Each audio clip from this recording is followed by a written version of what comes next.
일단 이걸 간략하게 설명해드리면은 맨 처음에 메타라고 해서 뭐 네임 뷰폴트 하고 뭐 위드 디바이스 위드 하면서 요런 게 써져 있죠.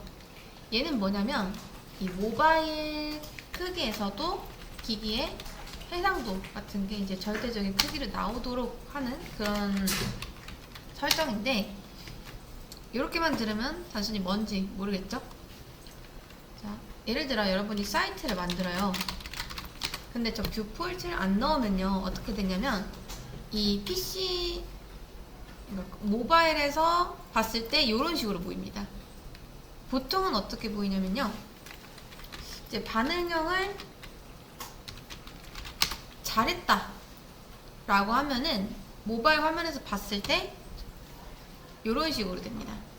아예 반응형 처리가 돼서 안 깨지고 잘 나오죠. 근데 얘 같은 경우는 어떻죠? 아예 PC에서 보던 화면이 그대로 핸드폰에서 보이게 됩니다. 이런 차이가 있어요.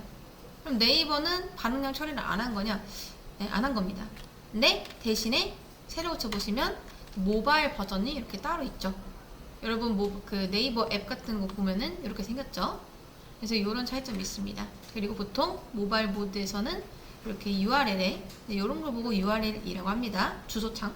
자, 주소에 M이라고 이렇게 붙어요. 모바일의 약자입니다.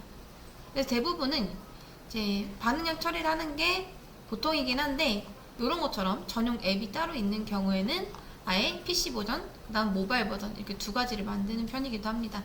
그래서 가끔 사이트 갔을 때 여기 반응형 처리 안 됐네 하고 이제 끝내지 마시고요. 모바일 모드, 자 F12 누른 다음에 개발자 모드에서 요걸 누르면 여러분이 모바일 모드를 이렇게 볼 수가 있거든요. 요걸 누르면 저번에도 간략하게 한번 설명드린 것 같은데, 뭐 아이폰 사이즈도 있고 뭐 갤럭시 사이즈도 있고 다 있습니다. 탭도 있고요. 이 사이즈에서 한번 새로 고침해보세요. 이제 모바일 모드가 아예 존재하는 경우도 있습니다. 자, 아무튼 그런 거에 대한 설정이다. 기본적으로 들어있습니다. HTML 만들 때.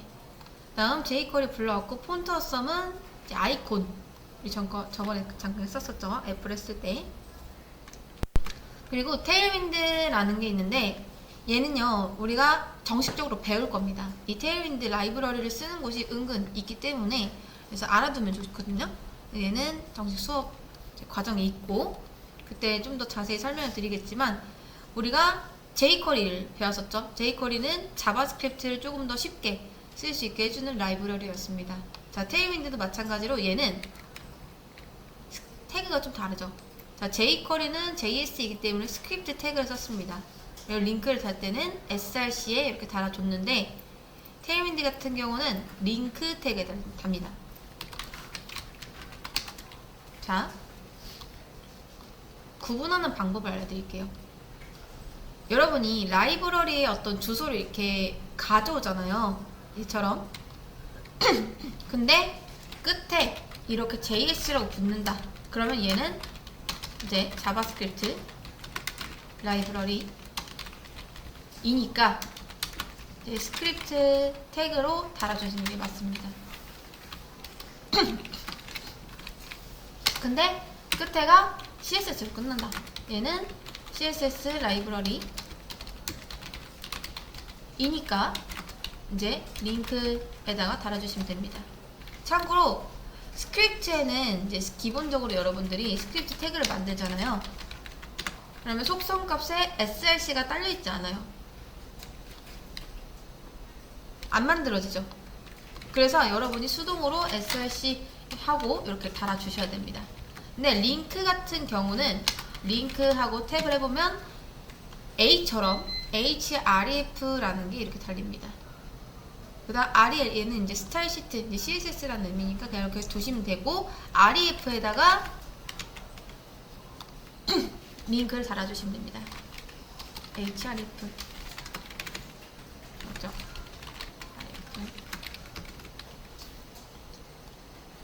자, 이건 외우세요. 간혹 가다가 JS 라이브러리인데 링크에다 다는 분 계십니다. CSS 라이브러리인데 src, 근데 스크립트에다 다는 분 계시거든요. 이거는 이제 외워두시는 게 좋습니다. 제가 수업 페이지에 달아드릴게요.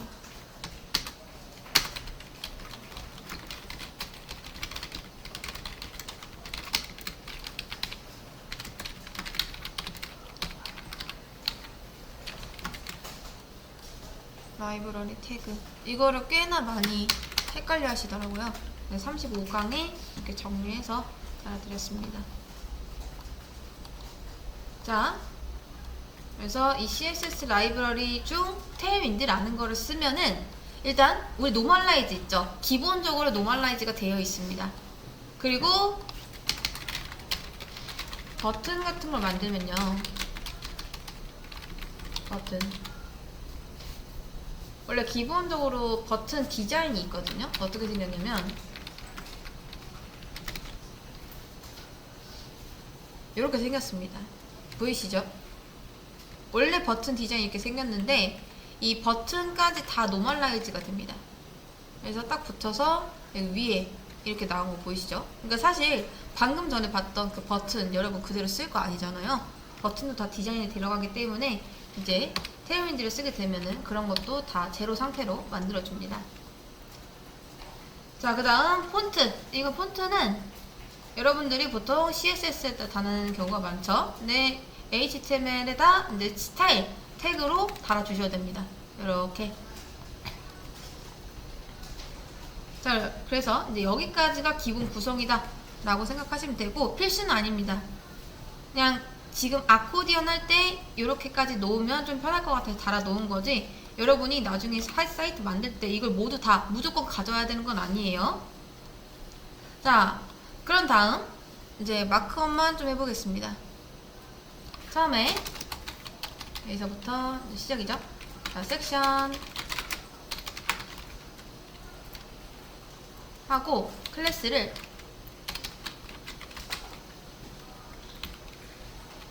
섹션 1 달고요. 그 다음 섹션 FAQ 라고 달겠습니다.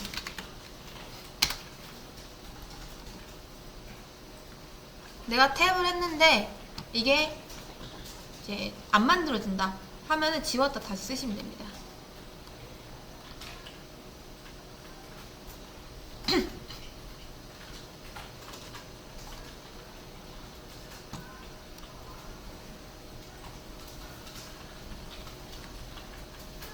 자, 그리고 맨 위에 FAQ라고 달려있죠.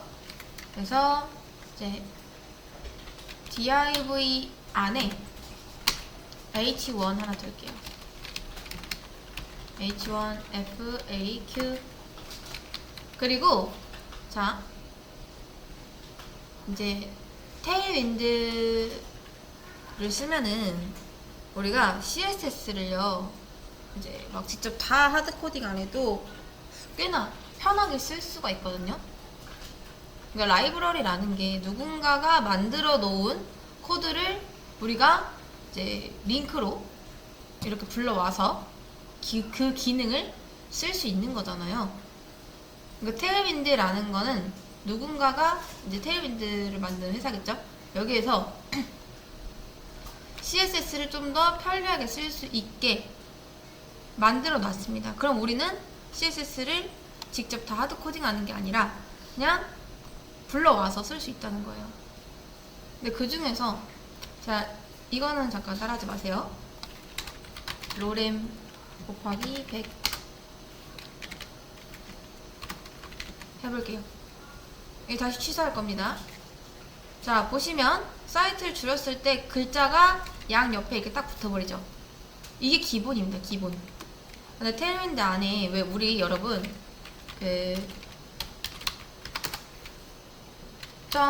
.콘 이거 줬던 거 기억나시나요?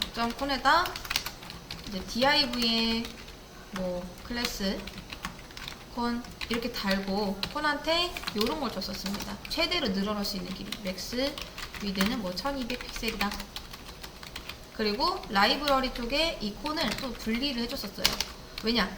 사이트마다 이 기준이 좀 다르잖아요. 네이버는 뭐 요 정도까지만 쓰고 뭐 어떤 사이트는 요 정도까지 다 쓰고 이런 기준이 다르기 때문에 얘는 라이브러리에 들어가지 않습니다. 라이브러리라는 건 너도 나도 다 쓸 수 있는 그런 기능이니까. 그래서 이제 CSS를 직접 썼을 때 라이브러리 뭐 이런 식으로 분리를 해놨었고요. 그다음 이렇게. 그 다음 얘는 커스텀. 이런 식으로 들어갔었죠. 그리고 라이브러리 코넷은 이제 마진, 레프트, 오토, 마진, 라이트, 오토 이런 식으로 달아놨었습니다. 기억하실지 모르겠는데, 자, 이거를 우리가 수동으로 만들었었죠. 근데 테일윈드에는 이런 기능이 있습니다. 그게 컨테이너라는 건데, 사실 콘도 컨테이너의 줄임말이었죠. 자, 컨테이너라고 해주시면요, 다시 로렘을 여기 100개 만들어 볼게요. 그러면 끝까지 안 늘어나는 거 보이시나요? 얘가 이제 컨테이너 안에 가둬지는 거예요. 그리고 나서 또 하나, 그러니까 이건 테일윈드 문법입니다. 테일윈드 문법. MXauto라는 게 뭐냐면, 이제 마진 X축, X축이면 이제 가로죠. 마진 레프트 라이트를 오토로 두겠다라는 겁니다. 그럼 어떻게 된다? 이제 가운데 정렬이 됩니다. 여기까지. 그래서 테일윈드 문법이 굉장히 많거든요. 백그라운드도 칠할 수 있고, 이제 보도 같은 것도 칠할 수 있고 하는데, 이제 그런 걸 다 어떻게 하냐? 밑에 있는 테일윈드 치트 시트라는 게 있습니다. 그러니까 정답지 같은 거예요. 정답지. 요게 테일윈드를 쓸 수 있는. 그래서 여기도 보면은 플렉스 박스라고 해서 여기 플렉스 써져 있는 거 보이시죠? 여러분들이 보통 div한테 플렉스를 걸고 싶어요. 그럼 어떻게 걸었죠? div 호출하고, 그 다음 여기서 디스플레이 플렉스 이렇게 걸어놨었잖아요. 그쵸? 근데 테일윈드를 쓰면은 요거를 그냥 요런 식으로 해놓으면 알아서 자식들이 플렉스가 됩니다. 그러니까 이거를 테일윈드에서 미리 적어놨기 때문에 우리는 호출해서 쓰면 된다. 뭐 그런 개념입니다. 이 CSS 라이브러리는 지금은 뭐 당장 알 필요는 없고요. 어차피 할 거니까 요것만 집중해 주시면 됩니다. 혹시 궁금해 하실까봐 미리 약간 예고편처럼 알려드렸습니다. 자, 그래서 요거까지만 줄게요. MXauto. 그 다음 여기에 div.faq 박스 해놓겠습니다. 지금 질문이 여기선 한 10개 정도 되는데 여러분 3개만 만드세요. 3개만. 얘가 약간 목록처럼 보이니까 ULLI로 만들 수 있지 않을까요? 자, ULLI 하나 만들어서 저는 이걸 복사할 겁니다. 2가지를 놓을 거예요. 하나는 자, FAQ 박스 퀘스천, 그 다음 또 하나는 앤서가 되겠죠? 앤서. 사실 여기 보시면요, 호버했을 때 잘 이게 티는 안 나는데 요게 답장 하나, 질문 하나에 답변이 이렇게 여러 개 달리는 거예요. 약간 이런 식으로 이렇게 네, 저는 한 3개까지만 놔볼게요. div 안쪽에 로렘 놓을 건데 요거를 몇 개? 한 3개.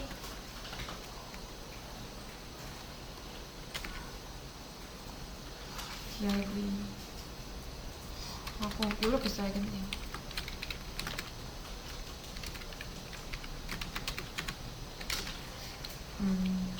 로렘이 안 되니까 그냥 요거를 하나 하고 로렘 해서 얘를 3개 복사할게요. 둘, 셋. 그 다음 여기에는 이제 스팬 정도로 해서 뭐 질문 1 써주시면 되겠죠.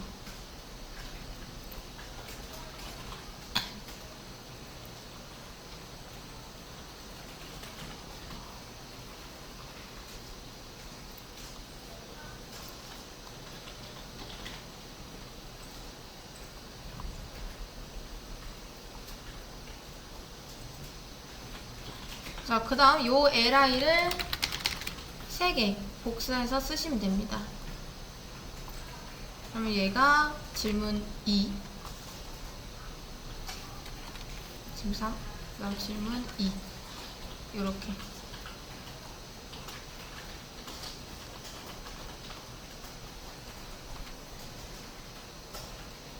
그럼 잘 나오죠? 자, 지금 구성이 어떻게 되냐면, 맨 처음 섹션에 이제 div가 하나 있습니다. 근데 이 div를 놓은 이유는 이 정도까지만 영역을 차지하게 하기 위해서, 컨테이너 안에 가두기 위해서. 그리고 맨 위에다 요거 FAQ 이렇게 달아줬고요.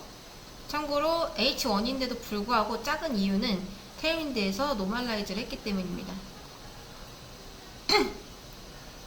그 다음 실제 퀘스천 박스는 이 부분인데, 이 부분.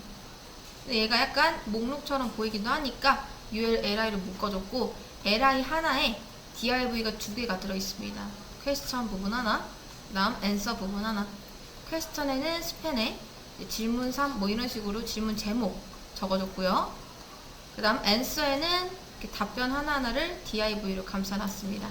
뭐 P로 해도 상관없겠죠? 여기까지. 원래는 이게 마크업을 하는 그런 문제거든요. 근데 요거를 많이 어려워들 하시더라고요. 자, 이제 노멀라이즈까지는 다 됐어요. 여러분들이 이 CSS를 보고서 색깔 뭐 똑같지 않아도 되니까 마크업을 해서 이제 CSS를 만들어주시면 됩니다. CSS를 마크업 말고. 자, 지금처럼 마우스를 올렸을 때 얘가 나오게 하면 됩니다. 뭐 애니메이션처럼 뭐 쓱 안 나도 되니까 디스플레이 활용해서 한번 만들어 보세요. 바로 FAQ 박스부터 하시면 됩니다. FAQ 박스.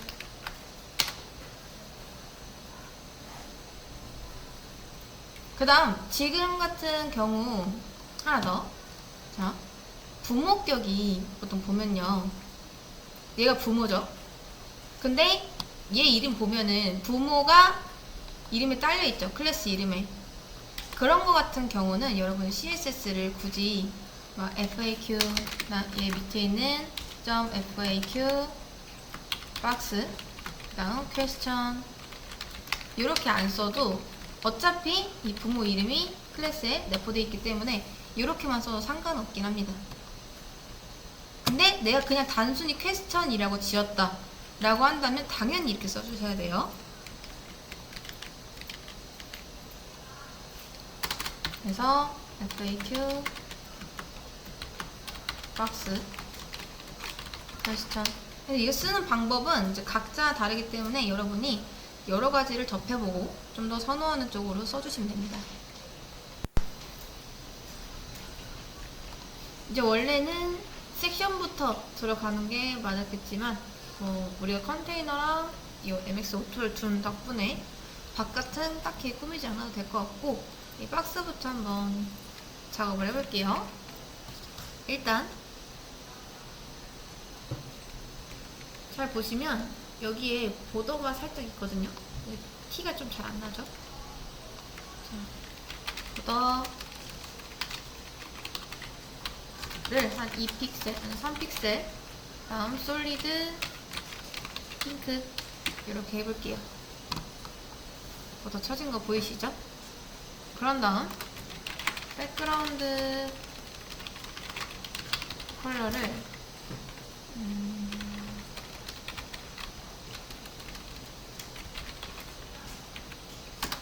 라이트 핑크,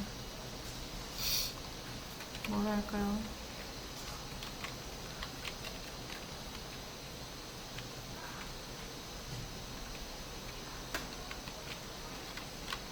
좀 별로 안 튀는 색깔로 하고 싶은데 라이트 코랄로 할까요? 여기도 좀 티가 나긴 하는데 우리 바꿀까요? 사실 색깔은 뭘로 해도 상관없긴 합니다. 이렇게 할게요. 자, 그런 다음 안쪽에 너무 붙어있으니까 패딩도 좀 주겠습니다. 이렇게. 자, 그런 다음 보시면 얘가 다 DIV로 만들어졌기 때문에 원래는 커서가 안 바뀌는 게 맞습니다. 이런 식으로. 근데 얘는 바뀌고 있죠. 그렇다는 건 이 퀘스천 쪽에 커서를 달아줬다는 뜻입니다. 커서, 포인터.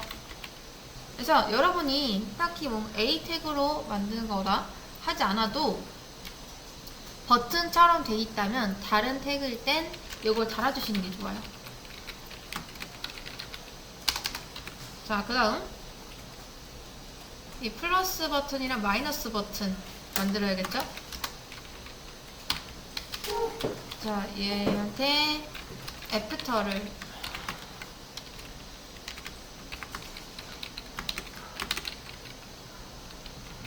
심어주겠습니다. 자, 애프터 하고 컨텐츠에다 평소에는 요렇게 나와야겠죠? 이렇게.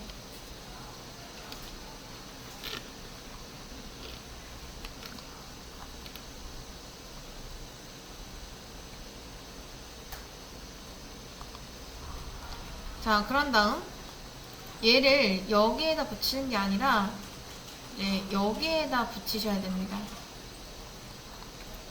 오른쪽에다가.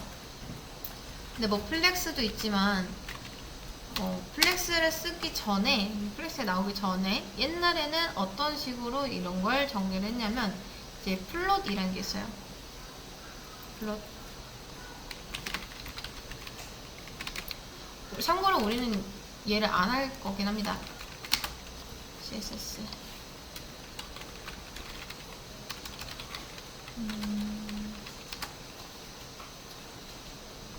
그냥 똑같이 정렬하는 방식 중 하나인데 그냥 알아두시면 좋습니다. 자, 플롯은 그냥 왼쪽이나 오른쪽으로 이제 띄워서 텍스트가 인라인 요소가 이제 그 주위를 감싸도록 만드는 데 사용하는데, 원래는 이미지 옆에 글을 배치하려고 만들었는데 과거에는 요거를 레이아웃 구성에도 많이 쓴 적이 있었습니다. 근데 이제 플렉스가 나오게 되면서 요거를 요즘에는 거의 안 써요. 왜냐면 이 플롯을 쓸 때 좀 조건이 있기 때문에 그냥 막 쓸 수 있는 게 아닙니다. 그래서 그냥 요런 속성이 있었다 정도로만 파악을 해두시고 뭐 어떻게 쓰는지는 자세히 공부 안 하셔도 됩니다. 어차피 얘보다 훨씬 더 좋은 게 플렉스이기 때문에. 근데 이렇게 간단한 걸 정리를 하고 싶을 땐 플롯 라이트로 해주시면 됩니다. 왼쪽 오른쪽 정렬 하는 거예요.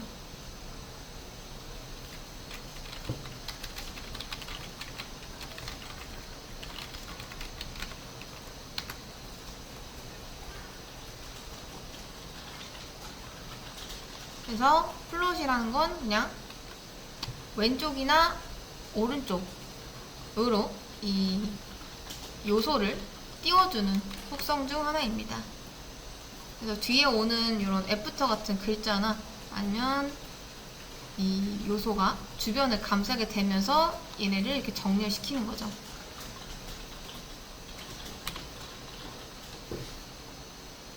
근데 이렇게 했을 때 안 좋은 점은 뭐냐면 부모 요소가 이제 높이 값이 깨질 수도 있습니다.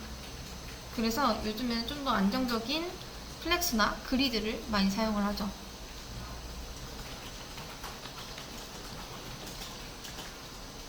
물론 얘한테 뭐 플렉스 줘서 이렇게 위치시키는 방법도 있긴 했겠지만 뭐 이거는 너무 간단하니까 이렇게 하겠습니다. 자, 그 다음 FAQ 박스 밑에 UL 있죠? 그리고 밑에 LI 있습니다.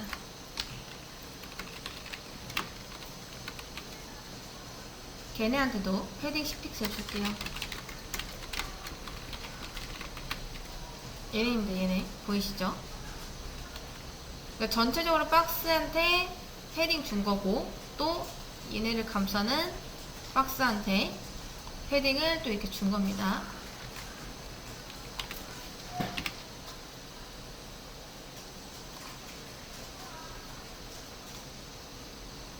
그런 다음에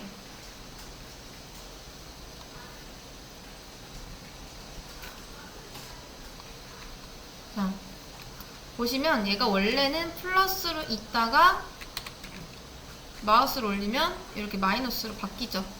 얘부터 해볼게요. li를 호버했을 때 그 밑에 있는 FAQ 박스 퀘스천의 애프터를 컨텐츠 요걸로 바꾸겠다. 이렇게 해주시면 되겠죠. 그럼 바뀌는 거 보이시나요?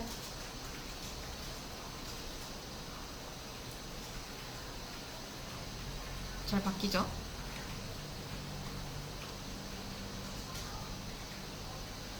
근데 퀘스천보다 li가 좀 더 위에 있으니까 정렬은 이렇게 되는 게 맞겠네요.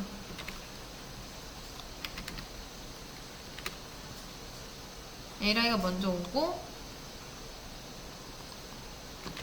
이거 더 위에 그 다음 퀘스천 오고 애프터 오고 이제 모아두고 싶다면 얘를 위쪽으로 보내도 되긴 하지만요. 그래서 퀘스천은 이 정도 해주면 될 것 같고요. FAQ 박스 앤서. 자, 얘네들은 일단 평소에 디스플레이 none 상태여야 되죠. 그리고 언제 똑같이 얘를 호버했을 때 디스플레이 블럭으로 이렇게 하시면 됩니다. 그러면 들어가고 나오는 거는 이제 잘 되죠. 나머지는 뭐 꾸미기 요소입니다. 백그라운드 컬러를 화이트로, 그 다음 얘도 패딩 10픽셀, 보더 레디우스 10픽셀 이렇게 해주면 끝나죠. 마진도 좀 줄까요? 마진 탑 10픽셀 이렇게. 좀 보기가 좋아졌죠?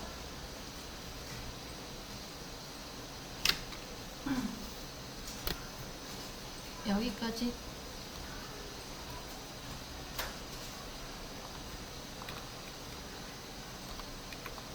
근데 이제 여러분 요렇게 하는 것도 이렇게 하는 건데 일단 여기서 한번 끊을게요.